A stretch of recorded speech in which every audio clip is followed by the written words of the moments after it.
Subscribe कीजिए fly yourself channel English को अपनी ज़ुबान हिंदी में सीखने के लिए। गाइस, इस वीडियो में हम आज सीखने वाले हैं कि प्रोनाउन कितने तरह का होता है और उन सभी तरह के प्रोनाउन को ब्रीफली समझेंगे भी।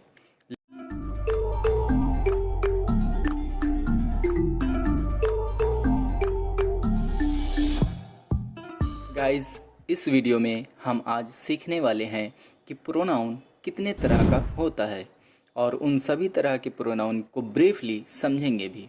लेकिन सबसे पहले लेट मी क्लियर कि मैं ये मानकर चल रहा हूँ कि आप सभी को एटलीस्ट प्रोनाउन क्या है इसकी जानकारी है।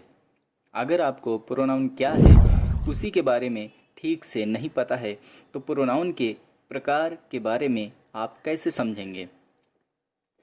अगर आपको प्रोनाउन नहीं आते हैं तो इस वीडियो को यहीं पर पॉज करके पहले ये वीडियो देख लीजिए।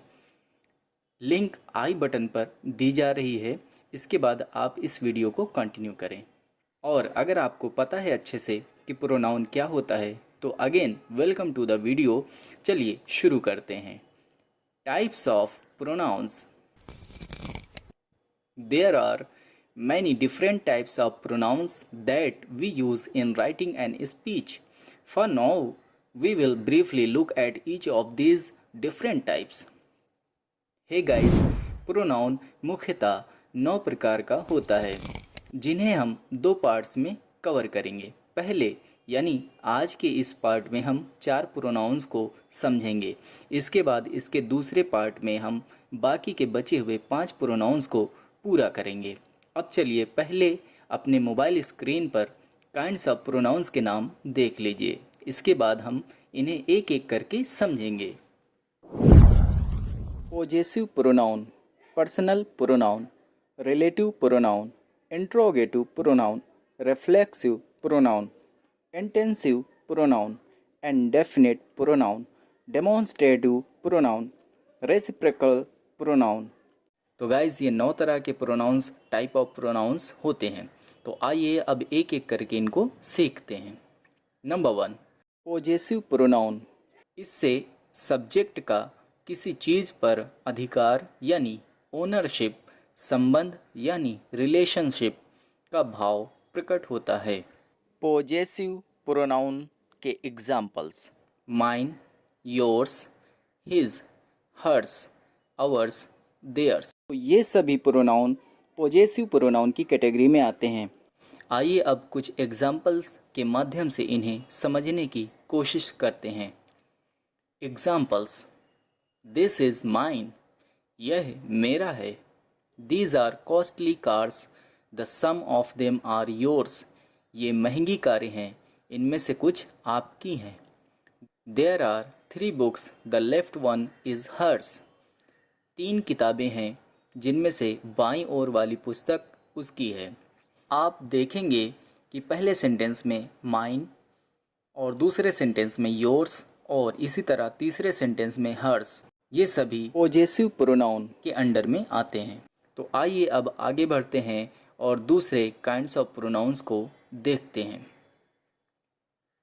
पर्सनल प्रोनाउंस, ये वो प्रोनाउन होते हैं जो किसी व्यक्ति, वस्तु या जानवर के रेफरेंस में यूज किया जाता है। अगर मैं इसे सिंपल वर्ड्स में बोलूं तो वो सभी प्रोनाउंस जो किसी भी तरह से किसी इंसान, वस्तु या फिर जानवर के लिए यूज़ किया गया हो उसे पर्सनल प्रोनाउंस कहते हैं। इसके कुछ एग्जाम्पल्स इस तरह हैं। Personal pronouns examples: I, you, she, he, it, we, they, me, us, them and its. तो ये सभी प्रोनाउंस पर्सनल प्रोनाउंस की कैटेगरी में आते हैं। आइए अब इन्हें कुछ एग्जाम्पल्स की हेल्प से समझते हैं। Examples: the toaster gets really hot when it heats bread, toaster बहुत गर्म हो जाता है जब यह रोटी को गर्म करता है। You are a good businessman, आप एक अच्छे बिजनेसमैन हैं। यू आर अ टीचर, आप एक अध्यापक हैं। आप देखेंगे कि फर्स्ट सेंटेंस में इट पर्सनल प्रोनाउंस है जो कि टोस्टर जो कि एक बर्तन है और वस्तु की कैटेगरी में आता है, उसके लिए इसे यूज किया गया है। ऐसे ही सेकंड और थर्ड सेंटेंस में यू एक पर्सनल प्रोनाउंस है जो कि एक बिजनेसमैन और टीचर के लिए यूज़ किया गया है, जहाँ पर बिजनेसमैन और टीचर एक व्यक्ति की कैटेगरी में आते हैं। तो आई होप गाइज कि आपको ईजिली समझ आ रहा होगा, but let me remind you कि अगर आपको कोई डाउट हो तो आप कमेंट करके ज़रूर पूछें, आपको हमारी टीम ज़रूर रिस्पॉन्स करेगी। तो चलिए आज के प्रोनाउन नंबर थर्ड को समझते हैं। Relative pronouns. ये प्रोनाउंस दो वाक्यों को जोड़ने का काम करते हैं, साथ ही ये किसी नाउन या प्रोनाउन की जगह में यूज किए जाते हैं। इसके एग्जाम्पल्स ये रहे। Relative pronouns examples: who, whom, which, what, that। तो ये सभी प्रोनाउंस रिलेटिव प्रोनाउंस की कैटेगरी में आते हैं। आइए अब इन्हें कुछ एग्जाम्पल्स की हेल्प से समझते हैं। I need to find a person who can read English. मुझे एक ऐसे व्यक्ति की तलाश है जो इंग्लिश पढ़ सके। अब आप देखें, इस वाक्य में हु एक रिलेटिव प्रोनाउन है जो कि फर्स्ट और सेकंड सेंटेंस को आपस में जोड़ रहा है। साथ ही यहाँ पर हु का अर्थ यानी मीनिंग कौन नहीं है, बल्कि इसकी मीनिंग है जो कि पहले वाक्य में आए हुए प्रोनाउन आई की जगह पर यूज किया गया है। तो इस तरह के प्रोनाउंस को हम रिलेटिव प्रोनाउंस कहेंगे, जो कि किसी नाउन या फिर प्रोनाउन की जगह पर यूज में लाए गए हों, साथ ही दो वाक्यों को जोड़ने का कार्य करते हों। आइए कुछ और सेंटेंसेस देखते हैं। She doesn't want to eat a meal that is too spicy। वह ऐसा खाना जो कि बहुत मसालेदार हो नहीं खाना चाहती है। हम इस सेंटेंस को ऐसे भी लिख सकते हैं, वह ऐसा खाना नहीं खाना चाहती है जो कि बहुत मसालेदार हो। अब इसमें आप देखें कि दैट एक रिलेटिव प्रोनाउन का काम कर रहा है, जो कि पहले सेंटेंस के प्रोनाउन शी के जगह में यूज हुआ है और दो सेंटेंसेस को जोड़ने का काम भी कर रहा है।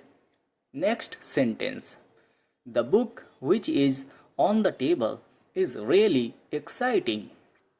वह किताब जो मेज पर रखी हुई है बहुत ही रोमांचक है। इस सेंटेंस में आप देख पा रहे हैं कि विच एक रिलेटिव प्रोनाउंस है, क्योंकि ये दो वाक्यों को जोड़ने का काम कर रहा है। साथ ही ये बुक जो कि एक नाउन है उसके बदले में यूज़ हुआ है। अगर आप में से कई सारे लोगों को ये लग रहा हो कि ये दो वाक्य जैसे नहीं लग रहे हैं, वो इस सेंटेंस को ऐसे लिखकर समझ सकते हैं। किताब बहुत रोमांचक है जो मेज पर रखी हुई है। तो आई होप कि आपको अब तक बताए गए 3 काइंड्स ऑफ प्रोनाउन अच्छी तरह समझ आ चुके हैं। अब हम आज के आखिरी काइंड ऑफ प्रोनाउन की तरफ बढ़ते हैं और उसे भी समझने की कोशिश करते हैं।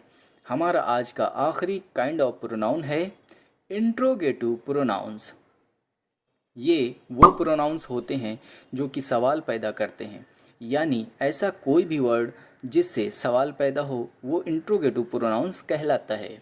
गाइज, इसके पहले आपने रिलेटिव प्रोनाउंस पढ़ा था, तो ये वही वर्ड्स होते हैं लेकिन इसमें इनकी मीनिंग चेंज हो जाती है।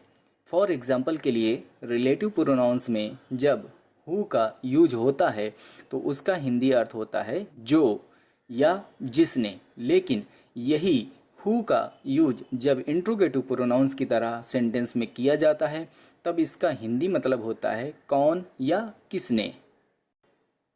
आइए इंट्रोगेटिव प्रोनाउंस किसे कहते हैं उसके एग्जाम्पल्स देखते हैं। Interrogative pronounce examples: who, whom, what, which, whose। तो ये सभी प्रोनाउंस इंट्रोगेटिव प्रोनाउंस की कैटेगरी में आते हैं। आइए अब इन्हें कुछ एग्जाम्पल्स की हेल्प से समझते हैं। Examples: who wrote this letter. यह पत्र किसने लिखा। इससे आप साफ साफ देख पा रहे हैं कि सवाल पैदा हो रहा है। तो यहाँ पर हु का use as an interrogative pronoun किया गया है, रिलेटिव प्रोनाउंस की तरह नहीं। ऐसे ही आगे के 2 सेंटेंसेज में आप देखेंगे कि व्हाट और which as an interrogative pronouns use किया गया है। सेंटेंसेज देखिए। What is your goal? आपका लक्ष्य क्या है? Which is the correct answer? सही उत्तर कौन सा है? तो माय डियर स्टूडेंट्स, मुझे लगता है कि मैंने ईजिली आपको आज ये चारों प्रोनाउंस क्लियर कर दिए हैं। इसके बचे हुए प्रोनाउंस को हम अगले पार्ट में कवर करेंगे। बट अगर इस पार्ट में समझाए गए प्रोनाउंस में अभी भी आप लोगों को कोई डाउट या फिर दिक्कत हो तो आप कमेंट करके पूछ सकते हैं। हम फिर मिलेंगे इसके दूसरे पार्ट के साथ, तो उसे देखने के लिए हमारे साथ जुड़े रहिए। और चैनल पर अगर पहली बार आए हो तो सब्सक्राइब करके बेल आइकन को ऑल पर प्रेस कर लीजिए ताकि इसके सेकंड पार्ट की नोटिफिकेशन आपको मिल सके। Thanks for watching. Hey, before going further, I request you all to subscribe this channel for more such videos. So keep in touch and watch. अगर आपको सेंटेंस बनाने में दिक्कत हो रही है और आपको दिए गए रूल्स में सब्जेक्ट, वर्ब और ऑब्जेक्ट नहीं समझ आता है तो आपसे रिक्वेस्ट है कि आप पहले इंग्लिश ग्रामर की बेसिक सीखिए। और इसके लिए हमने ऑलरेडी प्लेलिस्ट बना रखी है, तो आप पहले हमारे चैनल में जाकर प्लेलिस्ट चेकआउट कीजिए। गाइज, अगर वीडियो आपको हेल्पफुल लगा हो तो इस चैनल को सब्सक्राइब कर लें और अपने सुझाव देने के लिए हमें कमेंट बॉक्स पे कमेंट ज़रूर करें। वीडियो पसंद आया हो तो आप इस वीडियो को लाइक करके हमें मोटिवेट कर सकते हैं।